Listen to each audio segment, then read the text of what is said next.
The heavy gold band stuck at her knuckle. It always had. She twisted it, feeling the friction of metal against bone, until it slid free and hit his mahogany desk with a dull, final clatter. She didn't cry. She just realized she was suddenly, violently hungry. The clock on the mantel ticked. It was a heavy, brass thing shaped like a gargoyle, and it sounded like a heartbeat. Slow, metallic, and entirely indifferent, Cora stood in the center of the Duke's study. The air in the room was thick. It smelled of beeswax polish, old vellum, and the sharp, medicinal bite of eucalyptus burning in the hearth. The fire was meant to cut the dampness of the November afternoon, but it only made the vast room feel like a sick ward. Arthur Vaughan, Duke of Westford, sat behind a desk large enough to serve as a dining table. He wasn't looking at her. He was looking at a ledger, his quill scratched against the heavy paper. Scratch. Pause. Scratch. A pale pink silk gown lay pooled on the floor between them. Cora had dropped it there 3 minutes ago. It looked like spilled milk against the dark crimson of the Persian rug. Neither of them had made a move to pick it up. "It is a dress, Cora," Arthur said. He finally stopped writing, though he didn't put the quill down. His voice was low, coated in the exhaustion of a man dealing with a slow-witted child. "It requires nothing of you but to step into it. Allow your maid to fasten the hooks, and stand beside me tonight at my mother's reception." "It cuts into my armpits," Cora said. Her voice sounded strange in her own ears. Flat, hollow. She shifted her weight. Her boots, scuffed at the toes from walking in the city slush, felt heavy. "Have it altered." "There is no time to alter it before 8 o'clock, and even if there were, it is the color of a newborn pig. I told your mother I do not wear pink. It makes my skin look bruised." Arthur finally looked up. He was a handsome man. If one liked their men, carved from cold marble, he had sharp cheekbones, a straight nose, and eyes the color of a winter sky. Right now, those eyes were flat with irritation. He set the quill down. He pressed his palms against the edge of the mahogany desk. "You will wear the dress," he said, the words measured and precise. "You will smile at the dowagers. You will not discuss the Corn Laws, or the cholera outbreaks in the East End, or whatever grim fascination currently occupies your mind. You will be pleasant. You will be quiet." Cora felt a strange fluttering in her chest. It wasn't heartbreak. Heartbreak was a luxury for poets. This was panic. It was the physical sensation of a cage door swinging shut. She tasted copper. She had been biting the inside of her cheek again. "I am not quiet, Arthur," she said. Her hands curled into fists at her sides. The rough wool of her everyday skirt scratched against her palms. "You knew that when you approached my father. You knew I was not one of your sister's docile little friends." "I knew your father was £60,000 in debt," Arthur countered, his voice dropping a register, hardening into ice. "I knew his estate was weeks away from being auctioned for parts. I knew that you were 24, entirely without prospects, and allegedly possessed of enough common sense to understand a lifeline when it was thrown to you." The numbers hung in the eucalyptus-scented air. £60,000. The exact price of her life. Arthur leaned back in his leather chair. The leather creaked. It was a loud, jarring sound in the quiet room. He looked at her. He looked at the scuffed boots peeking out from her plain brown skirt. He looked at her hair, which she had pinned up herself, leaving loose strands hanging at her neck. He looked at the pink silk dress on the floor. He rubbed the bridge of his nose, closing his eyes. "I paid a fortune for a duchess," he said quietly to the empty room. He opened his eyes and looked right through her. "You're not what I ordered." The ticking of the gargoyle clock seemed to stop. Cora didn't gasp. She didn't feel a sudden rush of tears. Instead, a profound, eerie silence settled over her brain. The churning anxiety that had plagued her for the 3 months of their engagement, the fear of not being enough, the terror of the impending wedding, simply evaporated. It was replaced by a cold, hard clarity.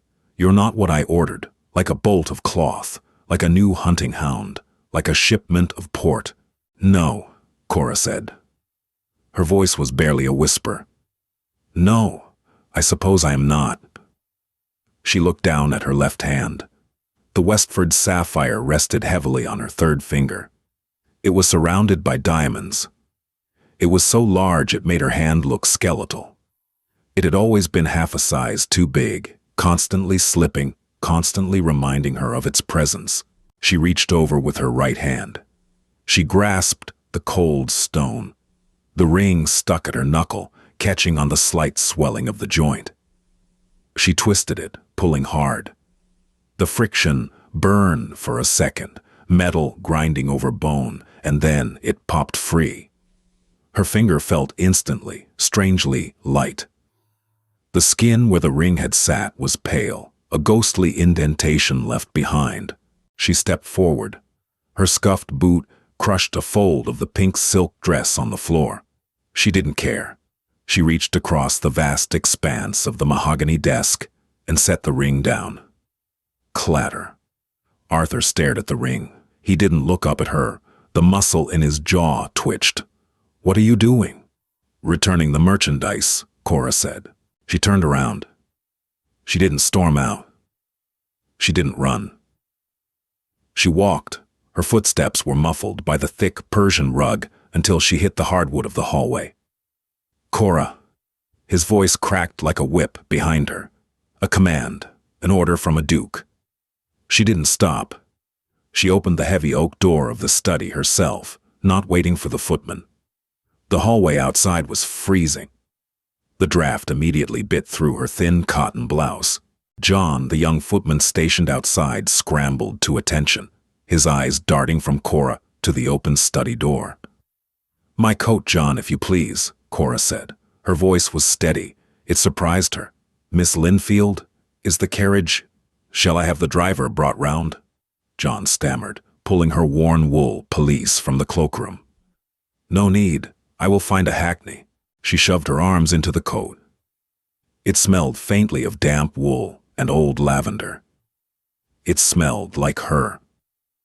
She walked out the front door of Westford House, stepping onto the wet, slick pavement of the London street. The rain hit her face, cold and sharp as needles. She took a deep breath of the city air, coal smoke, wet pavement, horse manure, and rain. She had never tasted anything so sweet. The hackney carriage smelled of stale tobacco and wet horsehair. The squabs were damp, seeping a chilly moisture through Cora's skirt and into her thighs. Every time the carriage hit a cobblestone rut, her teeth rattled. She kept her left hand buried deep in her coat pocket. Her thumb rubbed obsessively at the bare third finger. The indentation was already beginning to fade, the skin plumping back up, erasing the physical proof that she had ever belonged to Arthur Vaughan. She was shivering. The adrenaline that had carried her out of Westford House was burning off, leaving behind a cold, nauseating exhaustion. What had she done? £60,000. Arthur's voice echoed in her head, bouncing off the rattling wooden walls of the cab. Her father owed £60,000.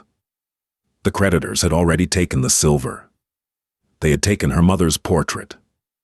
They were weeks away from taking the house in Mayfair, the house they were currently rattling toward.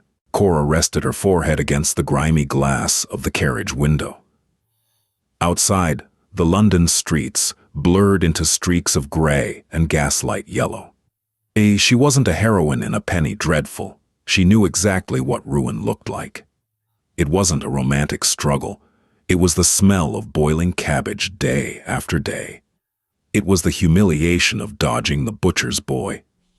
It was her father's slow, quiet descent into a gin bottle. The Duke had bought her father's debts quietly, a private arrangement. In exchange, he got a bride from an old, respectable, if broke, bloodline. A quiet, plain girl who would breed heirs and stay out of his way while he lived his life. She had just broken the contract.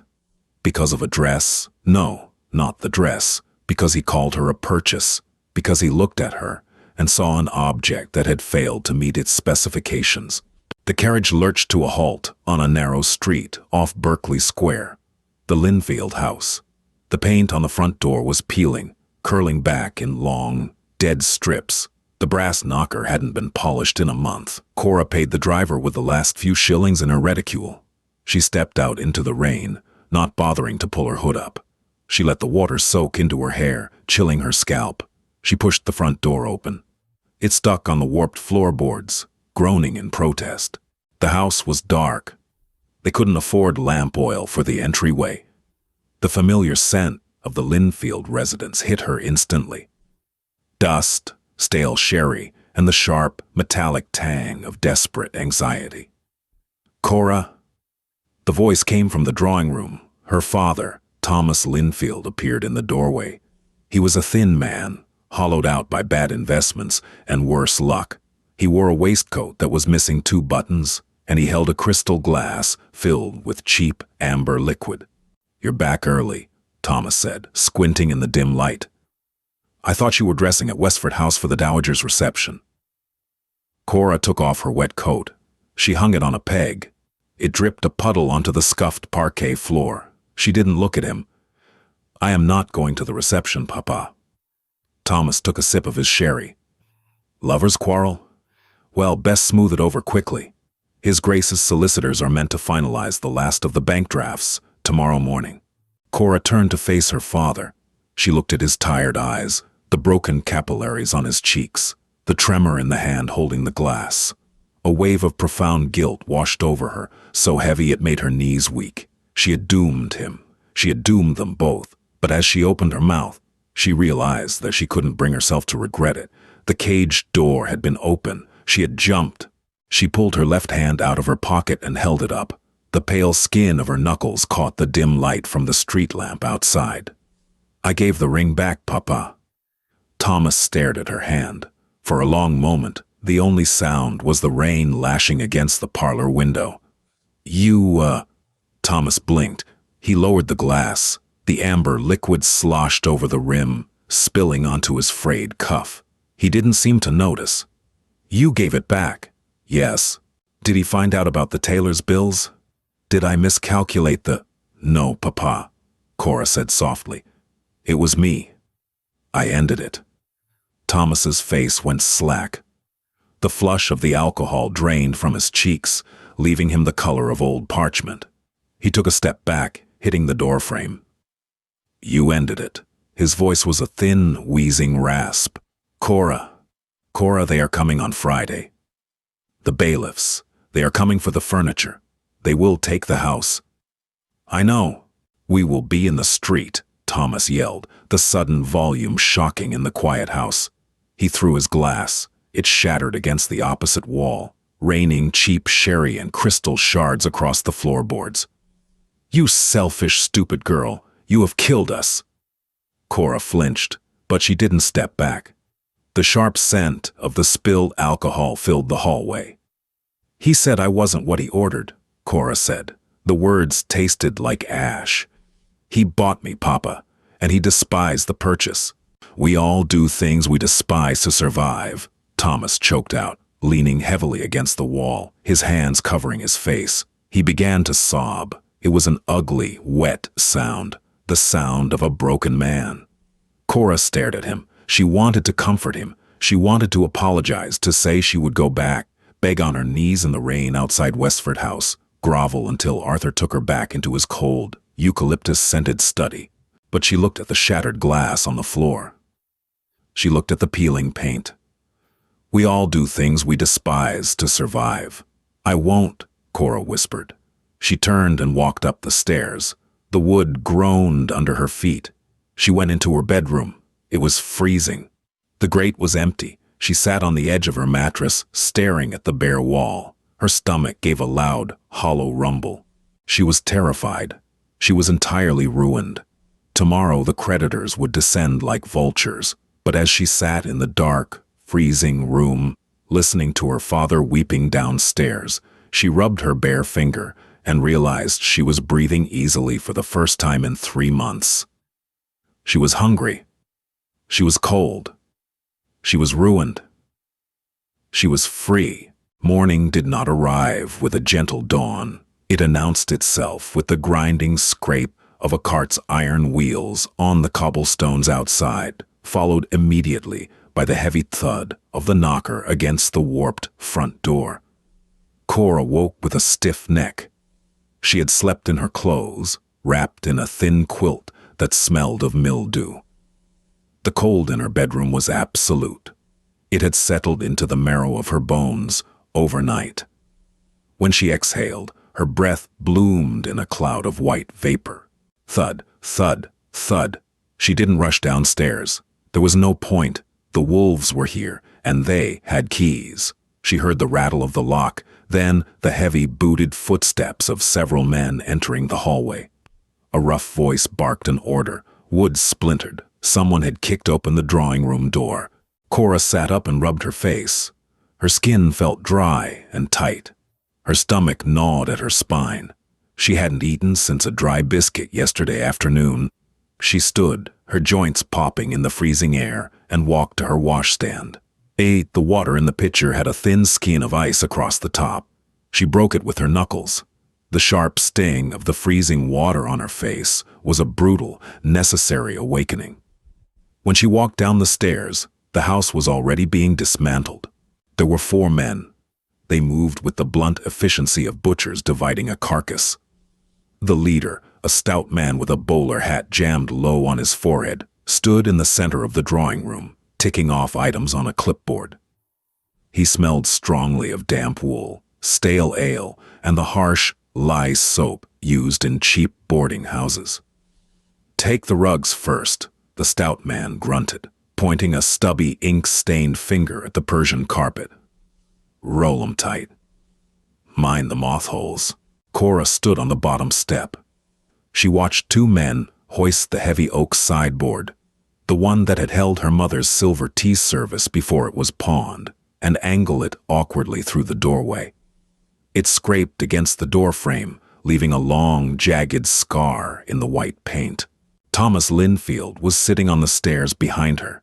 He had a blanket draped over his shoulders and was staring blankly at the wall. He wasn't crying anymore. The sherry bottle was empty on the floor beside him. He looked like a ghost, haunting his own life. Cora walked past the men. She went into the dining room. It was bare, save for the large mahogany table and the 8 chairs. A thin, rat-faced man was tying twine around the chair legs. She walked over to the fireplace. On the mantel sat a small, ugly porcelain dog. It was chipped at the ear. It was worthless to anyone but her, a prize she had won at a country fair when she was 10. Cora reached out and slipped the dog into her deep skirt pocket. It was a small, petty theft of her own property. It felt incredibly satisfying. The porcelain was cold against her thigh. It grounded her. She was ruined, yes, but she was not dead. "Miss Linfield?" The voice did not belong to a bailiff. It was reedy, nasal, and polite. Cora turned. Standing in the doorway, awkwardly navigating around a man carrying a velvet armchair, was Mr. Finch. He was Arthur's man of business. He wore a pristine black suit and carried a leather satchel that smelled richly of expensive polish. He looked entirely out of place amidst the dust and chaos of the repossession. "What are you doing here, Mr. Finch?" Cora asked. Her voice was flat. She didn't cross the room to greet him. Finch adjusted his spectacles. He looked deeply uncomfortable. He eyed a dark stain on the floorboards where Thomas had dropped his glass the night before. "His Grace sent me, first thing this morning. The engagement is broken. You have the ring. I have nothing left to give the Duke of Westford." "Ah, yes, regarding that." Finch opened his satchel and withdrew a thick, cream-colored envelope. The wax seal bore the Westford crest. "His Grace anticipated this unfortunate development with your creditors. He instructed me to deliver this." He held out the envelope. Cora didn't move. "What is it?" she asked. "A bank draft, Miss Linfield. Drawn on His Grace's personal account, for the sum of £20,000. Finch cleared his throat, looking at the ceiling. He stated it was a severance of the arrangement. to allow you and your father to retain the property and live quietly in the country, to avoid the scandal of a duke's former fiancée ending up in the workhouse. £20,000. Cora stared at the envelope. Her heart hammered a frantic rhythm against her ribs. The hunger in her stomach twisted violently. £20,000 meant the men would stop carrying out her furniture. It meant heat. It meant hot tea and fresh bread and a quiet cottage in Somerset. It meant survival. She looked at her father, slumped on the stairs, shivering under his blanket. He needed this. It was the logical, rational choice. But then she remembered the smell of eucalyptus in Arthur's study. She remembered the cold, flat way he looked at her. "You're not what I ordered." If she took the money, she was exactly what he thought she was. A purchase, a charity case, a problem he could make disappear by throwing gold at it. He was buying his own clean conscience. Cora reached out. Her fingers brushed the thick, expensive paper of the envelope. It felt smooth, luxurious. She pushed Finch's hand back. "No," Finch blinked. "I beg your pardon." "I said no, Mr. Finch. I will not take his money." "Miss Linfield, be reasonable. Your father—" "My father's debts are his own, and my dignity is mine," Cora snapped. Her voice cracked, betraying the terror underneath, but she forced her chin up. "Tell His Grace that I am not an employee to be given severance. The contract is void. We owe each other nothing. Now, if you will excuse me, I need to pack my trunk before these men take my bed." She turned her back on him. Her hands were shaking so violently, she had to clench them into fists. She heard Finch sigh, the rustle of the envelope returning to the leather satchel and his retreating footsteps. She walked upstairs. She opened her wardrobe. The pink silk gown hung there, returned by a footman hours ago, looking like a mockery. She ignored it. She pulled out 3 plain wool skirts, 2 cotton blouses, and a heavy shawl. She was terrified. The panic was a physical weight on her chest, making it hard to breathe. She was walking off a cliff entirely by choice. But as she folded the rough wool skirts into a battered carpet bag, the chipped porcelain dog clinking in her pocket, the crushing, suffocating fog of her engagement felt miles away. The smell of boiling cabbage is distinct. It is heavy, sulfurous, and clings to the back of the throat like damp wool. By Tuesday, Cora had stopped noticing it. She sat on a narrow, sway-backed bed in a third-floor room of a Spitalfields lodging house. The wallpaper was peeling in long, jaundiced strips, revealing damp plaster underneath. The single window looked out onto an alleyway choked with refuse and the constant, dull roar of the East End. Thomas lay on the other narrow bed facing the wall. He had barely spoken in 3 days. The cold turkey he had quit the sherry with left him trembling and sweating through the thin sheets. Cora was holding a needle. Her fingers were cramped. She was sewing lace onto a cheap cotton collar, a piecework job she had secured from a harsh-faced woman 2 streets over. The light was failing, the gray afternoon slipping into a soupy, smog-choked dusk. Every time she pushed the needle through the stiff fabric, the raw pad of her thumb throbbed. Prick, pull, prick, pull. She earned 3p a dozen. It was enough to buy a loaf of stale bread and a lump of cheap coal for the tiny iron grate. It was not enough for medicine for Thomas. Someone knocked on the door. It wasn't the loud, demanding rap of the landlady demanding rent. It was a single, sharp knock, authoritative. Cora didn't stop sewing. "It is open." The door creaked on its rusted hinges. Cora expected to see the neighbor's child, asking to borrow a match. The scent hit her before she looked up. It sliced through the smell of cabbage, unwashed bodies, and cheap coal smoke. It was crisp, clean, beeswax, fine wool, and a faint trace of eucalyptus. Cora froze. The needle slipped, biting deep into her index finger. A bead of bright red blood welled up instantly. She snapped her head up. Arthur Vaughan stood in the doorway. He looked monstrously large in the cramped, low-ceilinged room.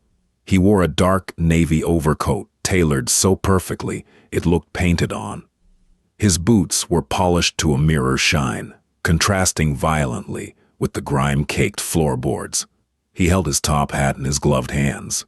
He didn't say anything at first. His pale blue eyes swept the room.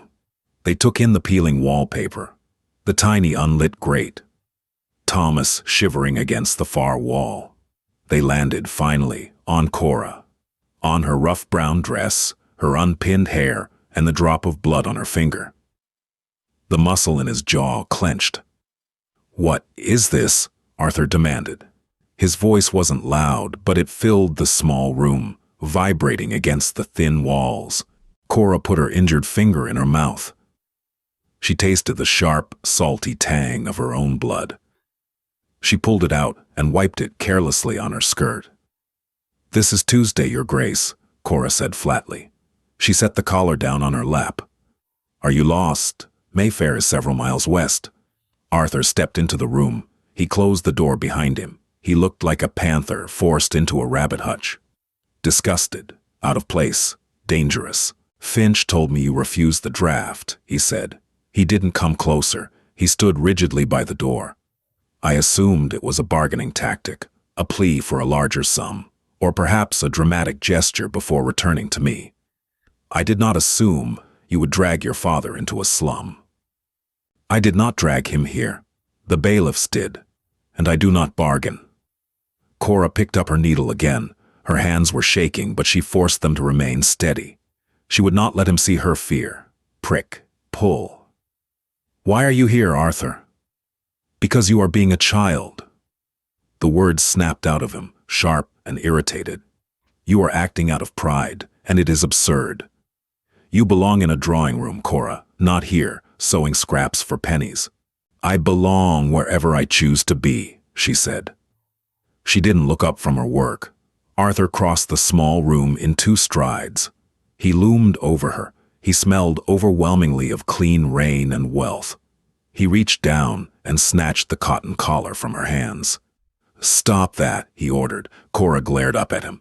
"Give it back. I have to finish 2 dozen by morning if we are to eat tomorrow." Arthur stared at the cheap collar in his gloved hand. He looked at it as if she had handed him a dead rat. He threw it onto the small, rickety table. "I came to take you back," he said. The words sounded torn from him, rigid and unnatural. Cora blinked. The room seemed to tilt slightly. "What?"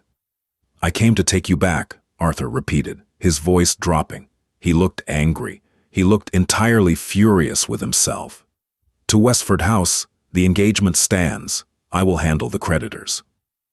Cora stared at him. The arrogant, cold Duke of Westford, standing in a Spitalfields slum, offering her the cage again. "Why?"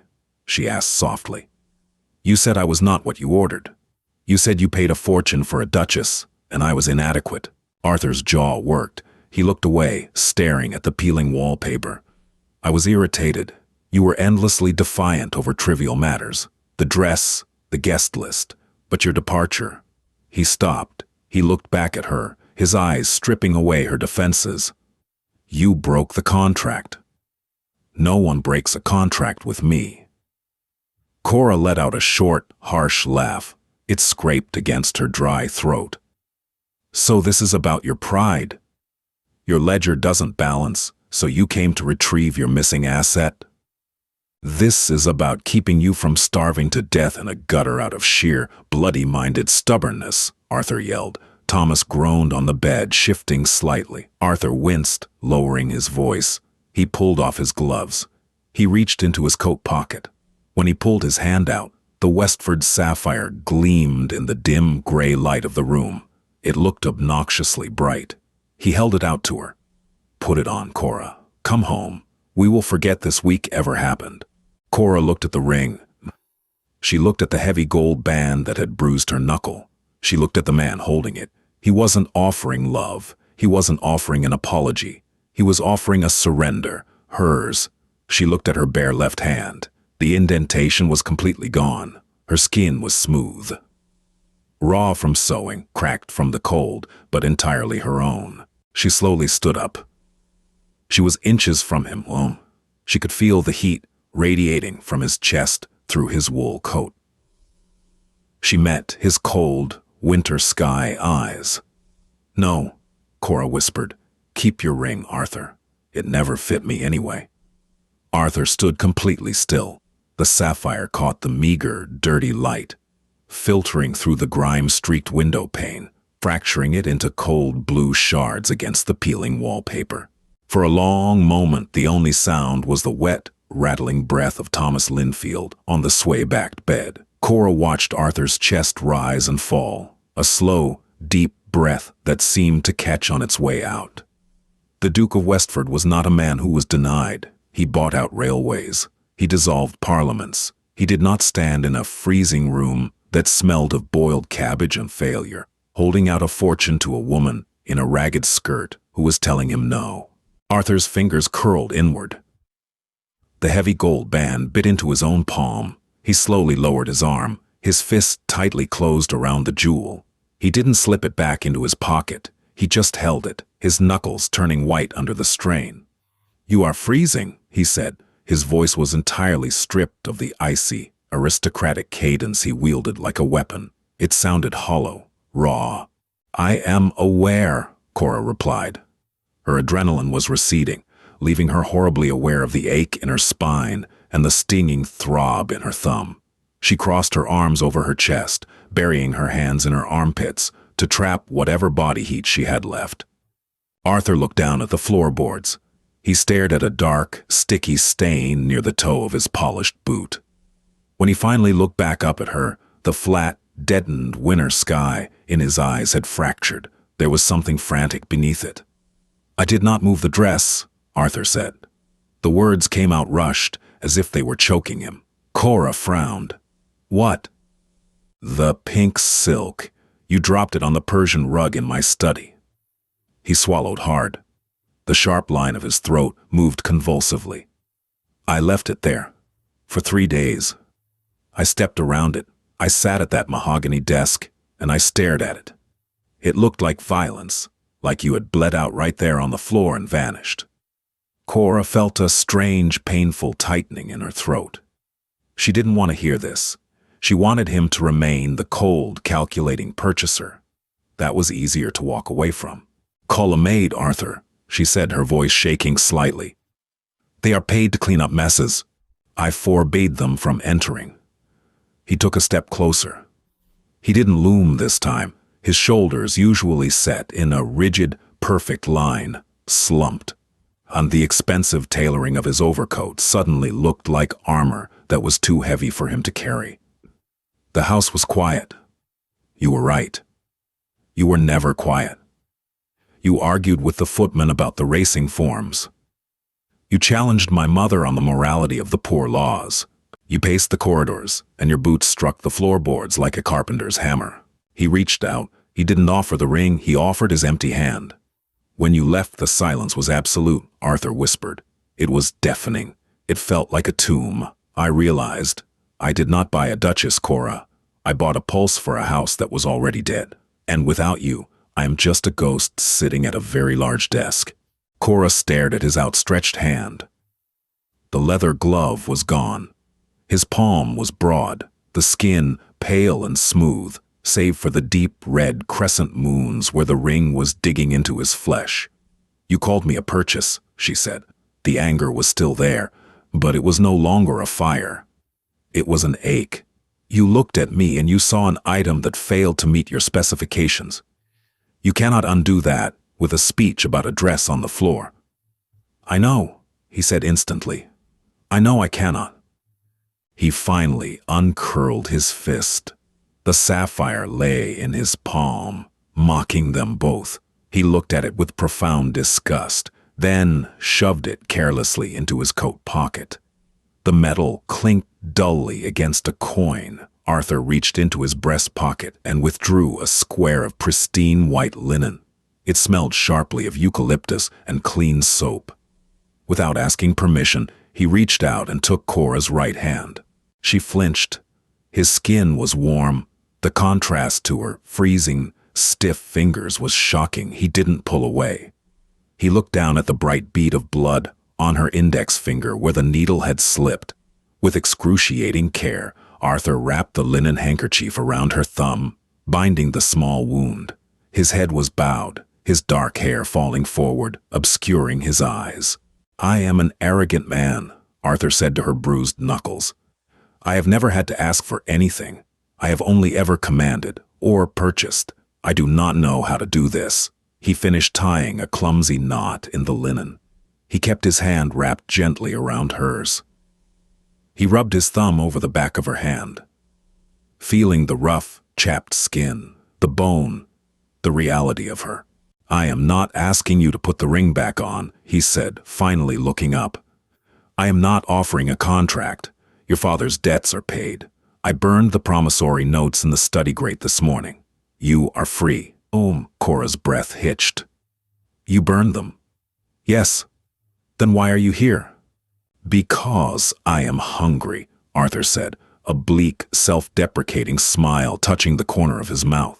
"See, and I am asking, entirely without leverage, if you would allow me to hire a carriage, take you and your father away from the smell of this cabbage, and buy you dinner." Cora looked at the man holding her hand. He was not a prince. He was a deeply flawed, rigid man who had insulted her to her core. But he was standing in a slum, his expensive boots ruined with filth, trying desperately to tear down the very walls he had built. She looked at the white linen wrapped around her bleeding finger. She looked at his thumb, still gently stroking the rough skin of her hand. "I do not eat quietly, Arthur," she warned, her voice thick. "I chew loudly when I'm starved, and I will likely argue with the waiter." The tension in Arthur's jaw finally broke. His shoulders dropped, a heavy exhale rushing past his lips. "I would expect nothing less," he murmured. He didn't try to kiss her. He didn't make a sweeping declaration. He just tightened his grip on her scarred hand, turned toward the narrow bed, and helped a trembling Thomas Linfield to his feet. They walked out into the freezing, smog-choked Spitalfields night, the heavy gold ring forgotten in a dark pocket, entirely useless to them now.